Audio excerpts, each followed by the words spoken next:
எல்லோரும் எப்படி இருக்கீங்க? நல்லா இருக்கீங்களா? இன்றைக்கி இந்த வீடியோவில் நம்ம என்ன பார்க்க போகிறோம்னா, புரத சத்து அதிகம் கொண்ட சுவையான ஒரு உணவை தான் இன்றைக்கி நம்ம சமைக்க போகிறோம்.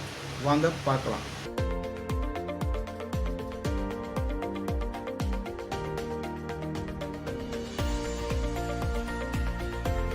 பாசி பருப்பு நல்லா கொதிச்சிருச்சு. நறுக்கி வச்ச தக்காளியை நம்ம இதில் ஆட் பண்ணலாம். ஒரு 50% நல்லா கொதிச்சதுக்கப்புறம் நம்ம மசாலாவை இதில் ஒரு டீஸ்பூன் மசாலாவை நம்ம ஆட் பண்ணுவோம். இந்த மசாலா எப்படி செய்யணுங்கிறத நான் இன்னொரு வீடியோவில் சொல்கிறேன். ஒரு 5 நிமிஷம் நல்லா கொதிக்க விடுங்க.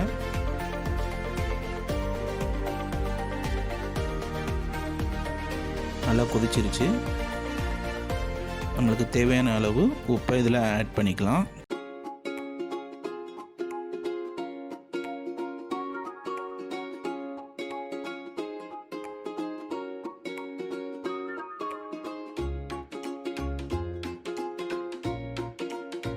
இந்த அளவுக்கு நல்லா பாயில் பண்ணிக்கோங்க.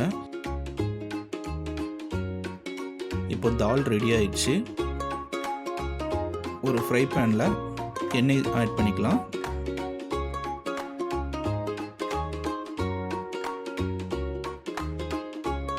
எண்ணெய் சூடாயிருச்சு. இப்போ நம்ம கடுகை ஆட் பண்ணிக்கலாம். கடுகு நல்லா பொரிஞ்சதுக்கப்புறம் பூண்டு கருவேப்பிலையெல்லாம் அதில் ஆட் பண்ணி நல்லா ஃப்ரை பண்ணலாம். நல்லா ஃப்ரை ஆயிடுச்சு. நறுக்கி வச்ச ஆனியனை நம்ம இதில் சேர்த்துக்கலாம். நல்லா பொன்னிறமாக வர மாதிரி ஆனியனை நல்லா ஃப்ரை பண்ணிக்கலாம்.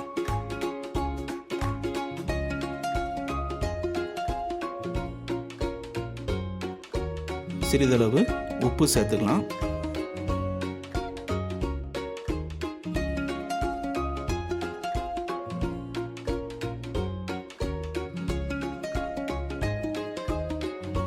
ஆனியன் ஃப்ரை ஆயிடுச்சு.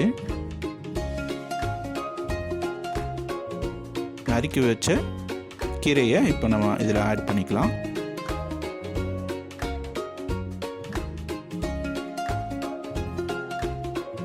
கீரை நல்லா வதங்கட்டும். 4 to 5 மினிட்ஸ் கீரையை நல்லா ஃப்ரை பண்ணுங்க.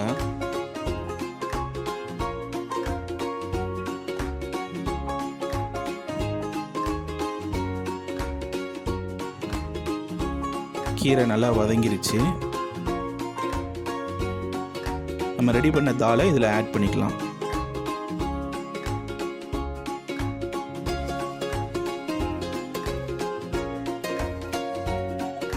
தாலில் உள்ள மசாலா கீரையில் நல்லா சேரணும்.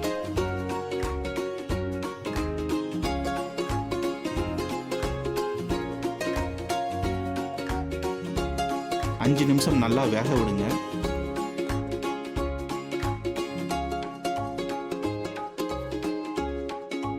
சுவையான தால் பாலக் ரெடி ஆயிடுச்சு.